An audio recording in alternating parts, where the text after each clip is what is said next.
Selamat pagi, Bapak Ibu sekalian, rekan-rekan S3. Saya lihat masih banyak kursi yang kosong di depan. Jika berkenan bisa mengisi bangku-bangku yang kosong.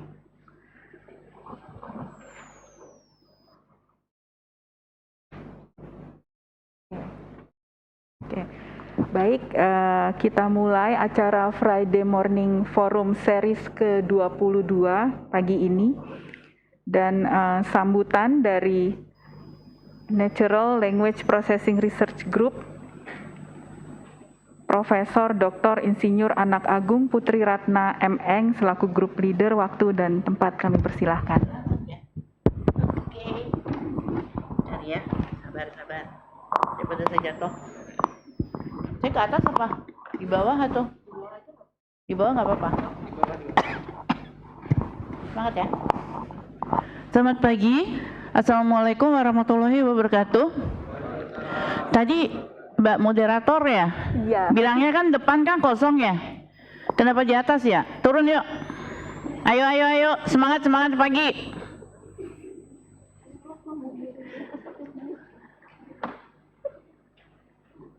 Semangat pagi. Ke depan dulu biar agak kelihatan banyak gitu, biar Edita nggak panik. Panik juga ya. Oke, terima kasih sudah dikenalkan. Nama saya Ratna. Mungkin banyak yang nggak kenal kali ya. Kenal nggak? Kenal, alhamdulillah. Jadi hari ini salah satu bimbingan saya itu Lita itu akan membicarakan mengenai satu sistem di mana pengembangannya kita lakukan. Sebenarnya ini Simple O ini sudah ada dari sejak tahun 2007. Lama banget sih gitu ya. Tapi ternyata apa yang dilakukan oleh kami itu memang agak sulit. Karena berkaitan dengan, nanti dia ceritakan, ini pakai SI grading kan ya Lita ya? SI grading ya, bukan plagiarisme ya? SI grading. Karena kita tuh ada dua hal yang kita lakukan. Ini kalau maaf ya, pada di atas jadi ini agak sakit lehernya. Jadi tadi minta ke bawah tuh karena kalau kesini kan enak ya. Atau saya naik dikit ya?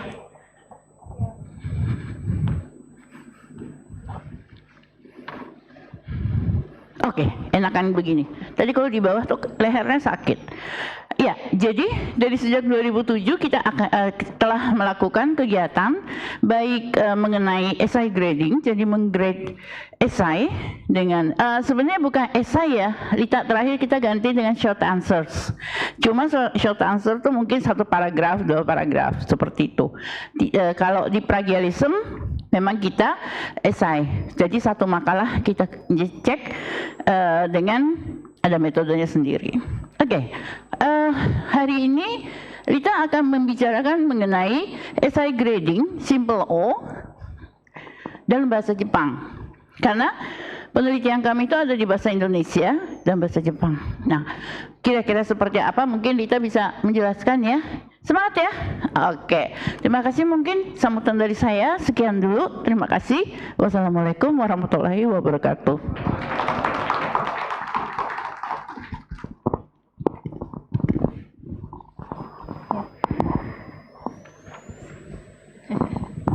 Silakan untuk Ibu Diah Lalita Luhur Kinanti yang akan men-sharingkan research dari the development of automated short answer grading Simple O for the Japanese language with word embedding methods. Ya, Assalamualaikum warahmatullahi wabarakatuh. Nah, terima kasih untuk tempat dan waktunya. Mungkin hari ini saya akan lebih ke sharing mengenai penelitian.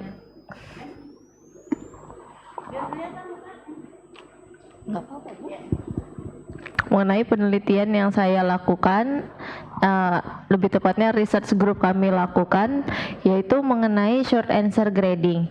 Di sini saya akan membawakan mengenai penelitian kami yang untuk bahasa Jepang, tapi tenang saja presentasinya akan dalam bahasa Indonesia.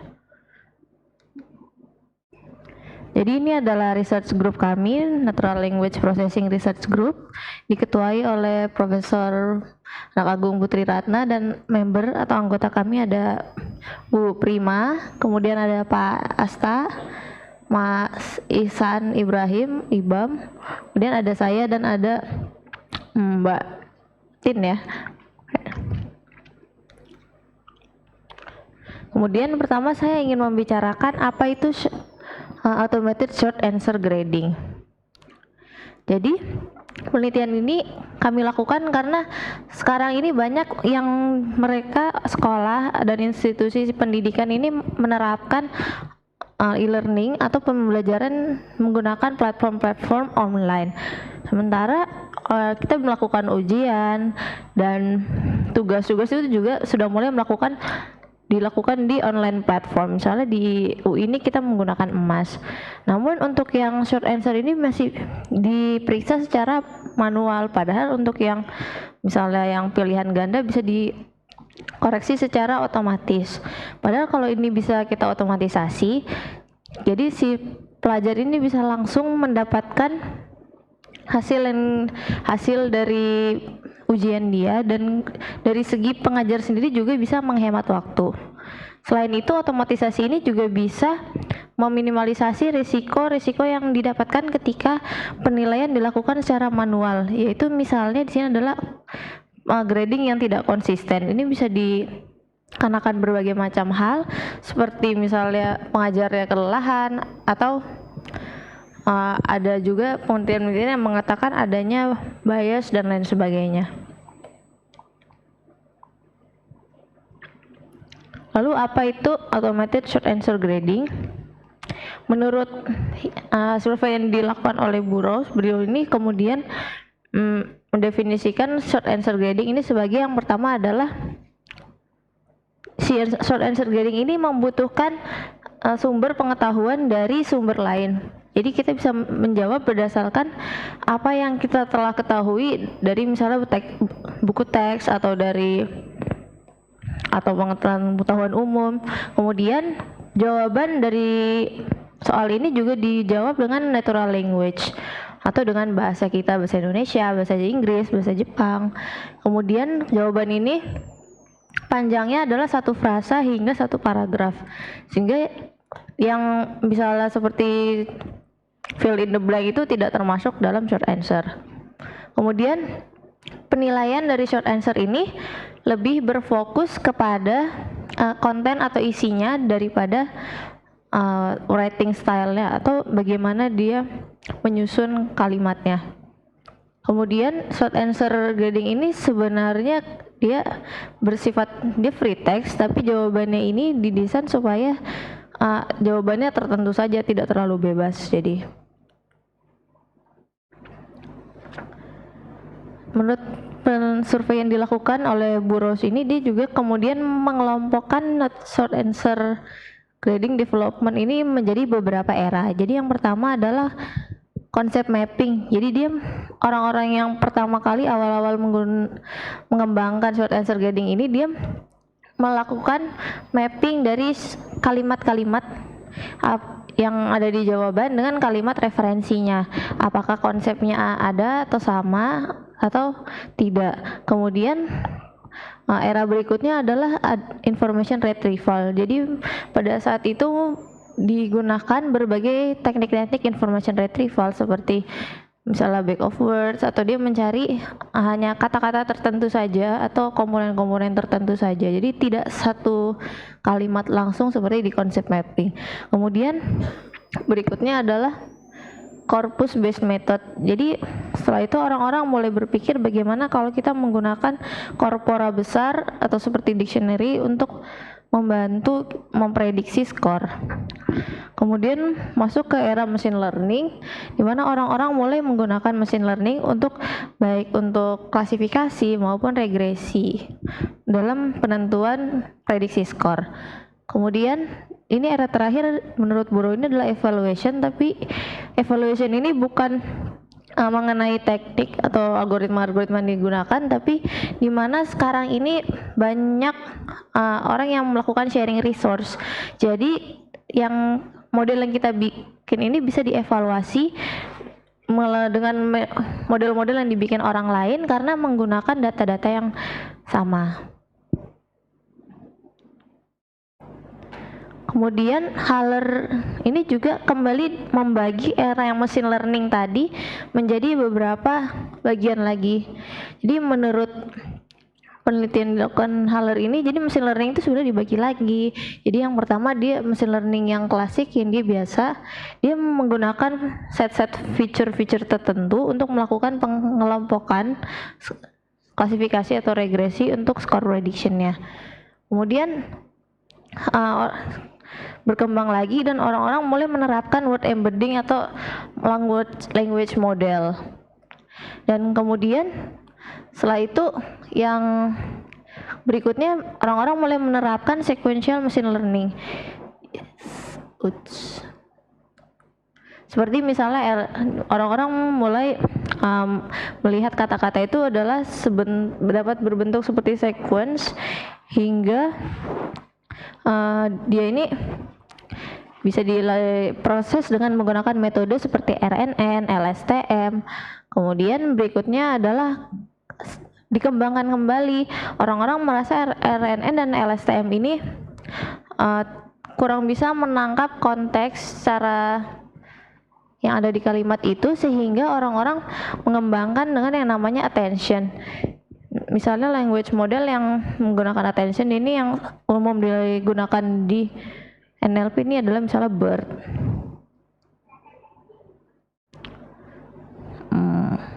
Jadi NLP ini ada timeline-nya. Yang pertama dia orang-orang menggunakan pendekatan N-gram, di mana misalnya ada kata misalnya saya seorang pelajar. Misalnya kalau saya seorang pelajar Universitas Indonesia, N-gram ini jika dibagi menjadi misalnya dengan N-nya sama dengan 2 menjadi aku seorang pelajar dan sampai Universitas Indonesia. Namun kemudian orang merasa yang seperti itu kurang bisa dikembangkan, sehingga dia mulai menggunakan yang back of words, di mana dia hanya mengekstrak kata-katanya saja, jadi tidak perlu menggunakan n-gram sliding windows, jadi dia menggunakan back of words. Nah, nggak tahu Bu, di atas Bu. Iya.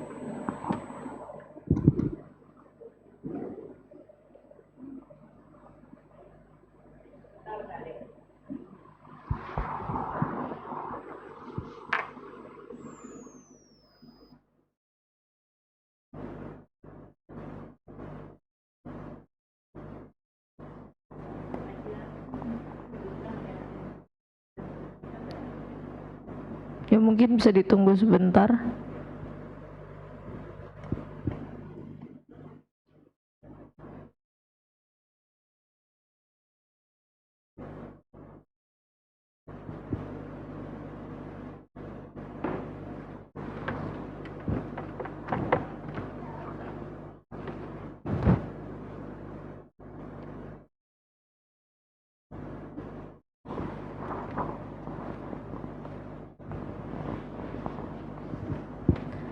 Kemudian dia dikembangkan lagi dari back of words itu, dia menggunakan TF-IDF, di mana orang-orang melihat adalah kan tadi di ekstrak back of words-nya, kemudian di TF-IDF ini dilihat frekuensi kemunculan kata-kata yang ada di dokumen dan kemudian dipetakan terhadap dokumen yang ingin dibandingkan, dan kemudian dilihat juga kepentingannya.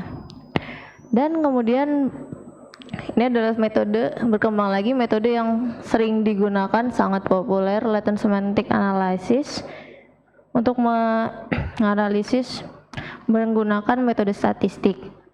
Dan kemudian tahun 2000-an ini orang-orang juga mulai berpikir kalau metode yang seperti TF-IDF dan back of words ini tidak bisa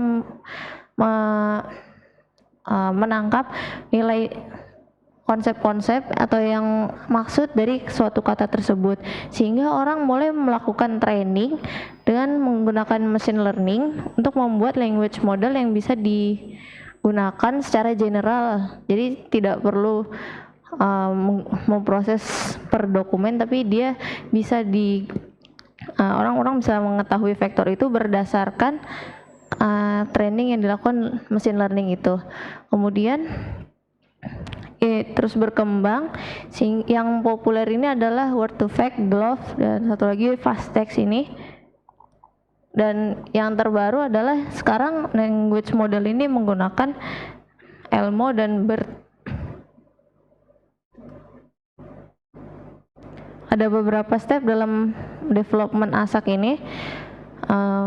Umumnya yang pertama dilakukan adalah pre-processing. Pre-processing ini dilakukan untuk menyiapkan data supaya data ini bisa diproses oleh algoritma berikutnya dengan baik. Contohnya di sini misalnya dilakukan adalah misalnya di case folding atau diubah ke huruf kecil, kemudian dihilangkan spasi atau white space-nya, dihapus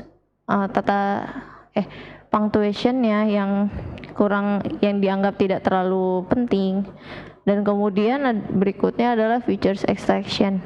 Jadi dia menggunakan berbagai metode untuk dia mengekstrak fitur-fitur yang akan digunakan sebagai input modelnya. Misalnya kalau hanya ingin menggunakan kata-kata saja, di sini feature extraction bisa menggunakan tokenization, atau misalnya kita mau melihat hal-hal seperti post tagging-nya, di sini juga features extraction. Kemudian adalah word embedding. Jadi input kita di sini adalah menggunakan teks, sedangkan komputer ini tidak bisa membaca dalam bentuk teks, sehingga harus direpresentasikan ke bentuk yang si komputer ini bisa mengenali, yaitu di sini adalah misalnya adalah ke bentuk numerik atau dalam bentuk vektor. Kemudian grading dengan berbagai macam modelnya, dan kemudian evaluasi hasil dari model tersebut. Ini berikutnya saya akan membicarakan Simple O untuk bahasa Jepang yang dilakukan oleh research group kami. Jadi seperti yang tadi sudah disampaikan oleh Bu Ratna, jadi Simple O ini sudah dikembangkan sejak 2007, awalnya dalam bahasa Indonesia, namun tahun 2008 kami mulai mengembangkan dalam bahasa Jepang. Ini adalah beberapa publikasi kami dalam bahasa Jepang. Yang pertama kami menggunakan winnowing, metode berbasis fingerprint, dan kemudian tahun 2019 kami juga mengembangkan dalam latent semantic analysis atau LSA. Di sini juga masih menggunakan LSA sampai tahun 2021 ini kami mulai mengembangkan dengan machine learning, yaitu di sini adalah hybrid CNN dengan LSTM dan yang terbaru dengan CNN BLSTM. Jadi data kami, dataset Simple O ini kami dapatkan dari UTS Sastra Jepang tahun 2017, Fakultas Sastra Jepang FIB Universitas Indonesia. Kami memiliki pertanyaannya ada 5. Untuk tiap pertanyaan ini juga dilengkapi dengan jawaban dari dosennya 2 atau lebih. Kemudian pertanyaan ini dijawab oleh 43 mahasiswa sastra Jepang, dan kemudian dosen sastra Jepang ini juga memberikan skor yang sudah di grading secara manual untuk bahan evaluasi. Ini adalah contoh-contoh pertanyaannya. Misalnya maskot Olimpiade Tokyo diputuskannya bagaimana, kemudian apa yang dimaksud dengan ini, apa dengan itu. Jadi dia pertanyaannya lebih ke bagaimana dengan menjawab, dan selain itu dia juga menjawab apa yang dimaksud atau pengertian. Ini adalah contoh soal, jawaban mahasiswa dan jawaban dosennya. Ya, ini adalah singkat saja mengenai simple O yang dilakukan dengan di sini waktu itu kami menggunakan winnowing yang tahun 2018. Jadi pertama jawaban ini masing-masing dilakukan pre-processing, di mana winnowing ini merupakan metode yang berbasis fingerprint, namun untuk representasinya dia tidak menggunakan word embedding seperti TF-IDF atau word to fact, tapi dia menggunakan di sini menggunakan n-gram dan hashing. Jadi output di sini adalah sebuah seri atau set numerical value yang dia adalah hasil dari hashing. Dan kemudian hasil dari keduanya ini, nilai keduanya dihitung kemiripannya dengan menggunakan cosine similarity. Berikut ini yang menggunakan LSA, jadi sama seperti tadi, dilakukan pre-processing terlebih dahulu. Kemudian proses LSA ini, jadi dia diekstrak dulu keywordsnya, kemudian dipetakan dan dibuat term dokumen matrix. Kemudian matriksnya direduksi sehingga didapatkan matriks SVD-nya. Kemudian kesamaannya dilihat dengan menggunakan Frobenius norm. Berikut ini yang terbaru yang menggunakan CNN BLSTM, di mana dia ini sama menggunakan pre-processing dulu, kemudian diekstrak features-nya, yaitu kata-kata itu, kemudian dilakukan word embedding. Kenapa dia dibilang CNN bidirectional LSTM? Karena dia menggunakan arsitektur CNN yaitu convolutionalnya, dan kemudian digabungkan dengan layer BLSTM. Namun dari penelitian-penelitian yang kami lakukan ini, terutama yang LSA ini, didapatkan bahwa kalau LSA ini dia terlalu bergantung kepada penggunaan kata yang digunakan mahasiswa dengan sangat bergantung. Jadi kalau misalnya katanya terlalu berbeda dengan yang digunakan oleh dosen, walaupun misalnya artinya mirip, jadinya bisa dianggap salah. Kemudian maka dari itu dia tidak bisa menangkap maksud dan tata dan susunan kata dan struktur kalimat ini, si LSA ini tidak bisa menangkapnya. Dan data kami sendiri saat menggunakan yang tersebut ini hasilnya masih berupa skor 0 sampai 100. Yang dimana mungkin bisa terlalu besar dan sebenarnya bisa untuk masalah klasifikasi untuk yang range yang lebih kecil. Sini eksperimen awal kami menggunakan word embedding. Sini saya menggunakan word embedding eksperimen untuk melihat beberapa performa word embedding jika diterapkan di dataset kami. Yang saya coba di sini adalah TF-IDF, fastText, dan BERT. Di sini penelitiannya menggunakan bahasa pemrograman Python di Google Colab dan menggunakan simple O dataset yang bahasa Jepang tadi, dan menggunakan untuk fastText dan BERT-nya kami menggunakan pre-trained language models dari fastText-nya sendiri, dan untuk BERT-nya dari Tohoku. Tahapan-tahapannya, yang pertama dilakukan pre-processing. Di sini cuma menghapus tanda baca dan menghapus white space, yang dimana sebenarnya nggak banyak white space karena bahasa Jepang tidak menggunakan spasi. Kemudian melakukan tokenisasi dengan markup. Sebenarnya banyak sih tokenisasi yang lain yang bisa digunakan, namun di sini saya menggunakan markup karena yang di Tohoku ini kan menggunakan markup. Jadi saya meseragamkan semua dengan menggunakan markup. Kemudian dilakukan word embedding dengan 3 metode tadi, yaitu TF-IDF, fastText, dan BERT, dan kemudian dihitung kesamaannya dengan menggunakan cosine similarity, dan kemudian hasil dari yang didapatkan keseluruhannya ini, skor-skor dari hasil cost and similarity ini kami anggap sebagai nilai dari sistem, dan kemudian nilai dari sistem ini dibandingkan dengan nilai dari yang didapatkan oleh dosen. Keduanya ini kami lihat korelasinya dengan menggunakan Pearson correlation. Ini hasil yang didapatkan. Dapat dilihat bahwa di sini BERT mendapatkan rata-rata korelasi yang lebih baik ketimbang FastText dan TF-IDF. Di mana di sini yang paling rendah adalah FastText, kemudian TF-IDF. Di sini kalau soal yang dimana para mahasiswa ini menjawab dengan lebih seragam, misalnya nomor 3 ini, di mana dia sebenarnya di sini mungkin nggak terlihat, tapi mahasiswa-mahasiswa ini menjawab dengan jawaban-jawabannya mirip dengan model answer-nya. Banyakan mahasiswa, sehingga si model ini juga bisa mendapatkan korelasi yang tinggi.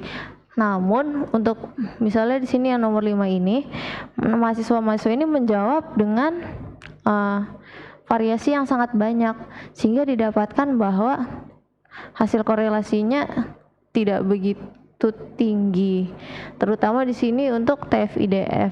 Yang seperti saya sampaikan tadi, metode-metode seperti TF-IDF ini sangat bergantung pada pemilihan kata, sehingga karena pemilihan katanya ini terlalu jauh atau berbeda dengan yang digunakan oleh model answer atau jawaban dosen ini, sehingga jadi nilainya bisa menjadi jelek korelasinya.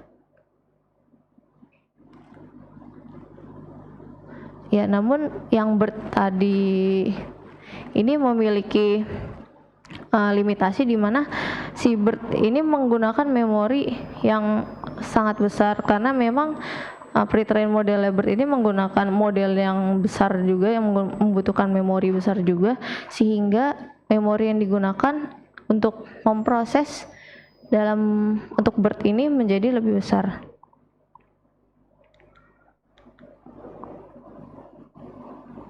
Untuk kedepannya, kami ingin kembali mereview dan melabel ulang dari dataset ini supaya bisa digunakan untuk masalah klasifikasi.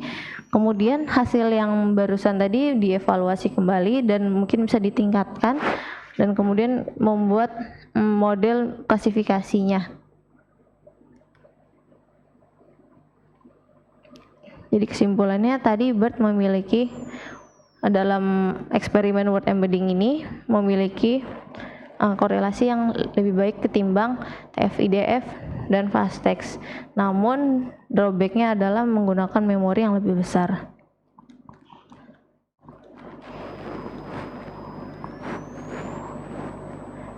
Sekian presentasi dari saya. Berikutnya saya kembalikan ke moderator. Terima kasih untuk Ibu Dia. Mari kita beri aplaus.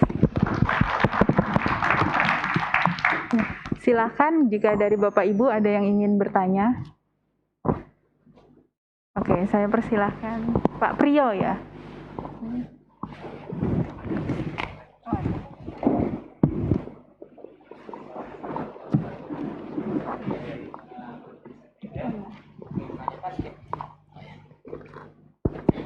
Ingin menanyakan untuk penulisan tadi yang penulisan Jepang, kan tadi masih tata cara penulisan Jepangnya masih yang modern ya, dari kiri ke kanan. Nah, kalau yang penulisan Jepang yang tradisional yang dari atas ke bawah itu bisa nggak ya? Pertama. Yang kedua, tadi untuk simple Lisa itu bagaimana cara keyword extraction-nya? Terus yang ketiga, untuk kriteria penilaian tadi 0 sampai 100% itu apakah diambil dari korelasi tiga huruf tadi atau bagaimana ya? Terima kasih. Iya, terima kasih untuk pertanyaannya. Yang pertama, kami di sini tidak mencoba untuk yang penulisan yang ke bawah, karena ini kami umpamakan ujiannya dilakukan secara diketik ya. Jadi yang dia strukturnya adalah horizontal. Kemudian pertanyaan kedua tadi Tentang keyword extraction. Keyword extraction. Jadi bahasa Jepang kan nggak ada spasinya ya. Jadi kami di sini menggunakan tokenization yang dimana nanti dia akan memisah-misah berdasarkan katanya dengan menggunakan tadi metode makeup sehingga didapatkan kata-kata bahasa Jepangnya yang bisa kemudian digunakan sebagai input proses berikutnya. Kemudian yang ketiga itu pertanyaan mengenai Grading. 0 sampai 100. 0 sampai 100 itu kalau dari segi nilai yang diberikan oleh dosen itu 0 sampai 100. Kemudian yang dari sistem itu 0 sampai 100 juga karena dia berdasarkan similarity. Kemudian untuk Pearson correlation itu dia melihat korelasinya itu mereka tuh korelasinya sebagaimana, itu range-nya itu sampai 1 minus 1 sampai 1.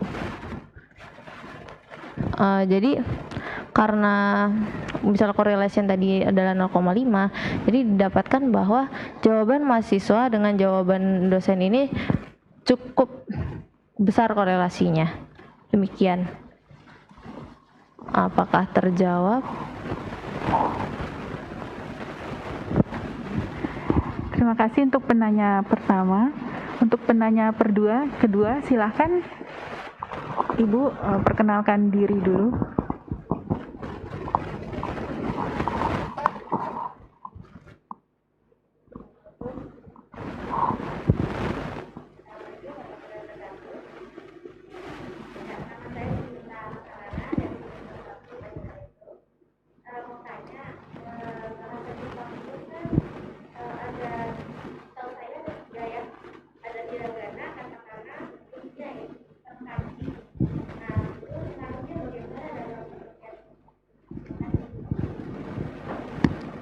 Ya, terima kasih atas pertanyaannya.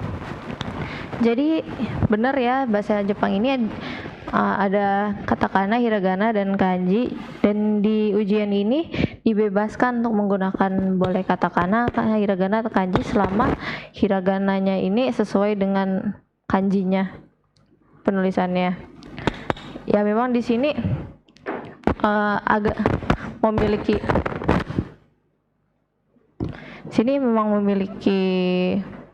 dampak ya, di mana pada saat ditokenisasi ini kalau misalnya semua ditulis dalam hiragana, memang kalau ditokenisasi agak sulit.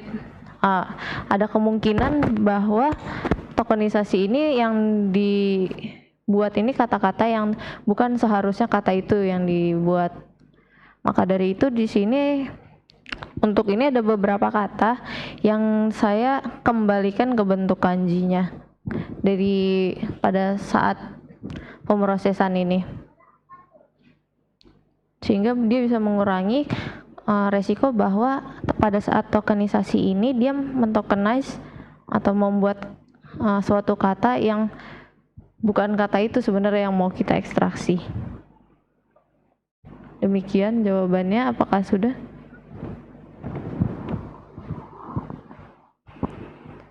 Oke, silahkan jika ada penanya ketiga.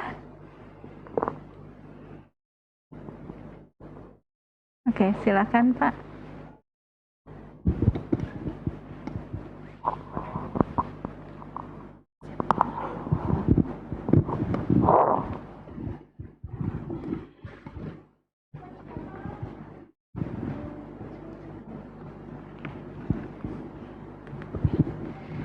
Baik, terima kasih. Perkenalkan, nama saya Nur Ibrahim dari Lab DSRG, bimbingannya Prof. Benjamin. Tadi sempat disinggung di slide terakhir bahwa Mbak Rita ini pakai CNN ya? Mungkin bisa, enggak ya? Oh enggak ya? Masa nggak jadi naik? Okay. Kalau yang tadi CNN bidirectional itu tidak dilakukan? Oh, CNN bidirectional itu penelitian yang dilakukan oleh research group kami. Oh, oke. Ya tadinya saya mau nanya itu sih, jadi terkait CNN yang digunakan apakah memang bikin sendiri atau pakai referensi yang sudah banyak dilakukan orang, dan jika memang menggunakan itu apakah sudah dilakukan fine tuning atau belum? Mungkin itu saja pertanyaan dari saya. Terima kasih. Untuk yang CNN kami menggunakan yang memang berdasarkan literatur ya. Arsitekturnya berdasarkan literatur. Untuk fine tuningnya saya rasa belum di fine tuning.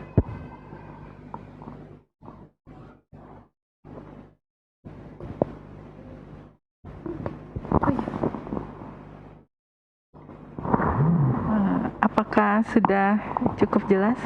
Ya, terima kasih. Baik, untuk penanya keempat kami persilakan.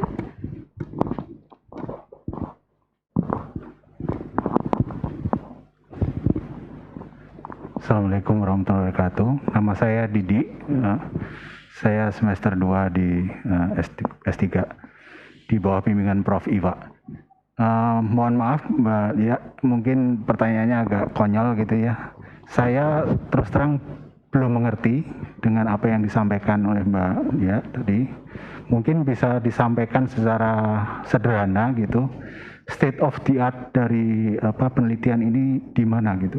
Terima kasih.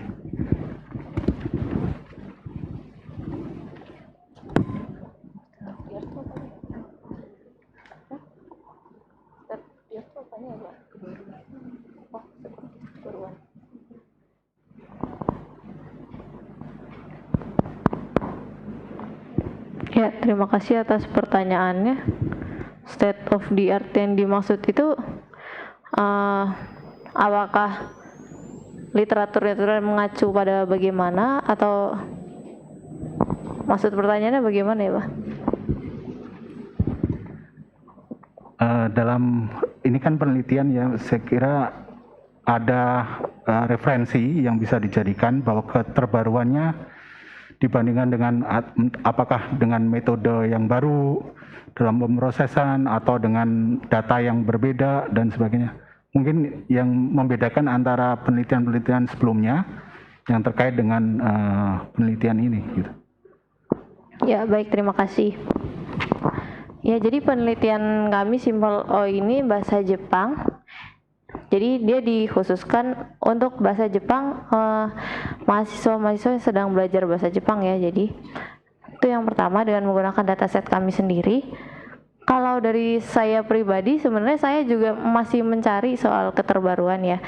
Karena bidang ini adalah bidang yang terus berkembang, sehingga untuk mencari keterbaruan kita juga harus cepat, dan karena memang selalu berubah. Demikian.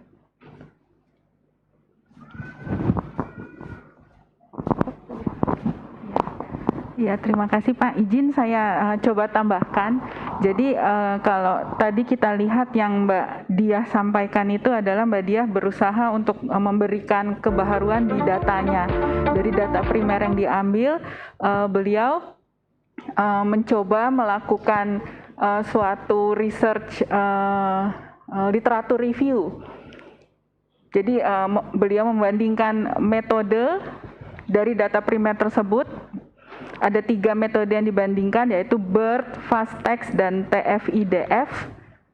Dan dari metode tersebut dapat dilihat optimasi yang terjadi seberapa besar, dan dari hal ini bisa dilakukan pembelajaran untuk kedepannya bisa mempropos metode baru, model klasifikasi tertentu. Mungkin seperti itu. Jika ada kesalahan mungkin bisa diperbaiki. Apakah cukup puas? Ya, kasih. Apakah ada pertanyaan kelima? Silakan, Pak. Baik, terima kasih. Saya Arif. Terima kasih Bu Diah. Pertanyaan saya agak umum ya.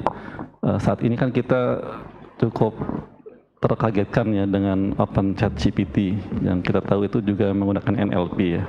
Mungkin karena kita sebagian mungkin tidak terkait dengan bidang ini, kita pengen tahu sebetulnya bagaimana teknologinya sampai si ChatGPT itu bisa pertama mengenali dengan sangat baik ya pesan yang atau tulisan apapun yang kita masukkan, dan juga dia bisa membuat tulisan atau rangkaian kalimat yang sangat rapi, bahkan kadang lebih rapi daripada tulisan kita. Itu seperti apa sebetulnya teknologinya? Terima kasih. Ya, jadi ChatGPT ya Pak. Jadi ChatGPT ini benar menggunakan metode yang tadi salah satu yang saya sebutkan, yaitu metode berbasis attention. Jadi ChatGPT itu menggunakan GPT, sekarang GPT-4 ya, sebelumnya adalah GPT-3, yang merupakan variasi dari attention, tapi dia bukan BERT tapi variasi lain yang dimana dia mengetrain data yang sangat banyak. Kalau tidak salah dia dari buku, berbagai unpublished book, dan juga dari Quora dan dari berbagai macam sumber. Dia ditrain dengan menggunakan metode berbasis attention, yang dimana dia bisa menangkap konteks-konteks dan struktur kalimat, dan dia mempelajari misalnya dari topiknya apa, atau struktur kalimat yang bagus itu berdasarkan dari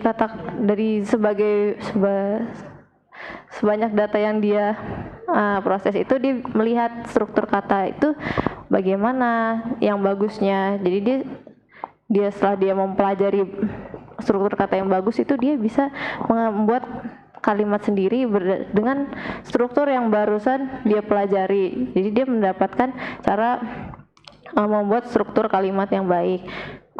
Dan kemudian untuk informasi juga demikian. Dia dari banyak data itu dia mempelajari ya banyak hal, dari misalnya mengenai topik apa, isinya apa gitu, apa yang dibicarakan dan lain sebagainya.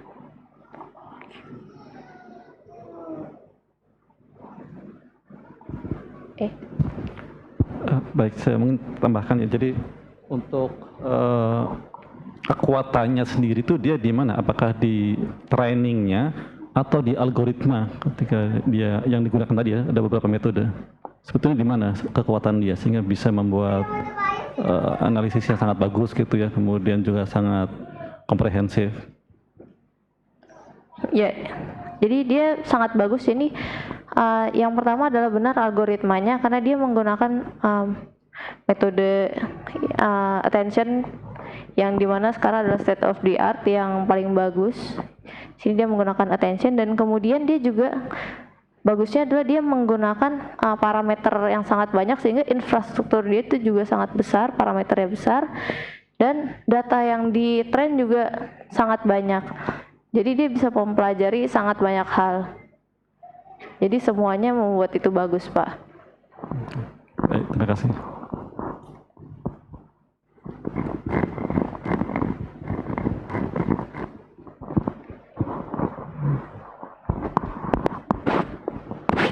Apakah masih ada pertanyaan berikutnya?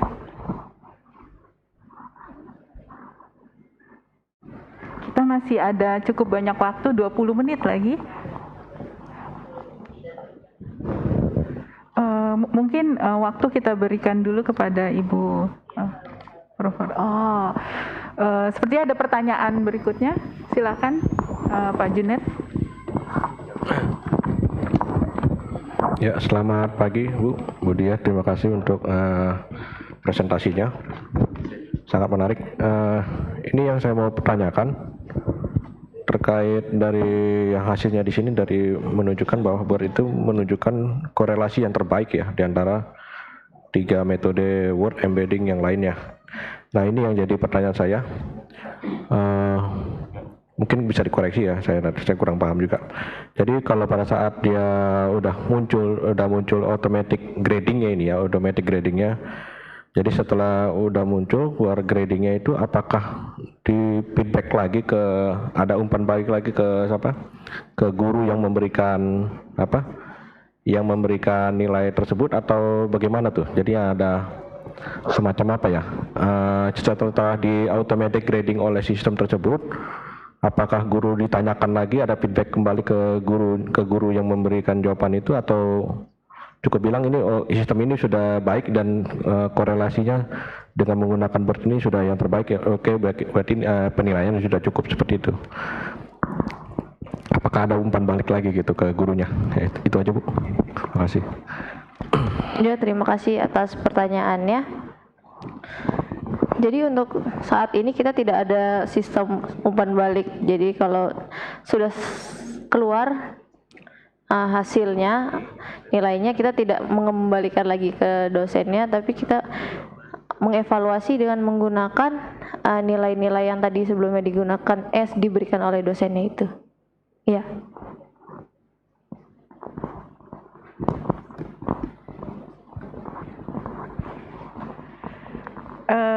Apakah sudah puas semuanya? Oke, baik. Jika tidak ada pertanyaan lagi, saya coba simpulkan sedikit bahwa natural language processing dari masa ke masa tadi sudah dipaparkan, ada mulai dari Ngram hingga yang terkini adalah Elmo dan BERT, dan luar biasa research group ini telah menghasilkan 6 publikasi sejak tahun 2018 hingga 2022.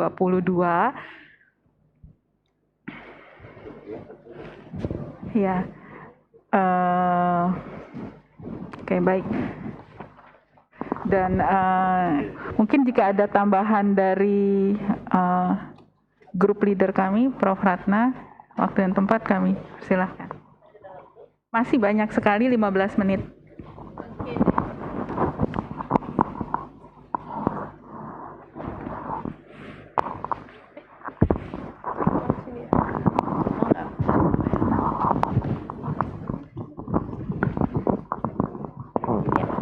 Ya, terima kasih. Tadi sudah disampaikan oleh Lita bahwa kegiatan-kegiatan yang kami lakukan salah satunya mungkin 6 publikasi itu dari referensinya Lita aja kali ya, yang tadi dihitung ya. Sebenarnya kita publikasinya udah banyak sekali dari tahun 2007 sampai dengan nggak mungkin lah cuma 6 gitu ya.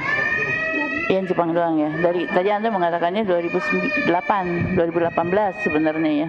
Jepang, ya Anda sebutnya 2008.